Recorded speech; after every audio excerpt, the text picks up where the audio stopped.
شہداء کربلا کا ذکر کر رہے ہیں۔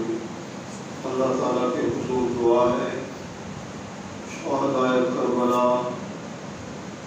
کے ذکر کی برکت سے اللہ تبارک و تعالیٰ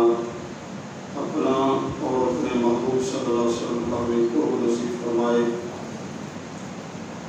ہمارے ایمان کی حفاظت فرمائے، اللہ تعالیٰ ہمیں فتنوں سے محفوظ و مامون فرمائے۔ قرآن حکیم کی کلمات طیبات کہ اللہ تعالیٰ نے ارشاد فرمایا تو میری راہ میں شہید کیے جائیں انہیں مردہ نہ کہو، وہ زندہ ہیں، ان کی زندگی کا تمہیں شعور نہیں۔ یہ قرآن کلمات کا مفہوم ہے جو پہلے بھی میں نے عرض کیا تھا۔ 10 محرم الحرام کو امام علی مقام اور آپ کے رفقا جو میدان کربلا کے اندر شہید ہوئے، اس کے بعد شہداء کے سروں کو یزیدیوں نے نیزوں پہ رکھ کر اور گلستان رسالت مآب کے جو بقیہ پھول تھے ان کو یزیدی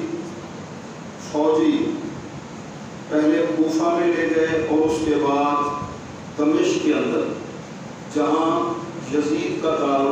خلافہ دارالحکومت۔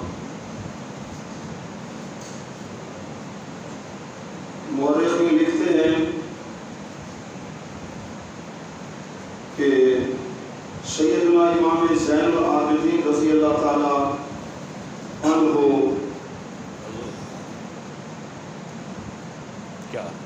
آپ کے ہاتھ کے اندر ہتھ کڑیاں، پاؤں کے اندر بیڑیاں، اور آپ کے ہاتھ کے اندر ان یزیدیوں نے وہ نیزہ دیا جس پر آپ کے والد محترم نواسِ رسول سیدنا امام حسین رضی اللہ تعالیٰ کا سر انور تھا۔ اونٹوں کی ننگی پشتوں پر خواتین کو سوار کیا گیا، بہت لمبا سفر تھا، اور کوفہ پہنچے، چند دن وہاں، اس کے بعد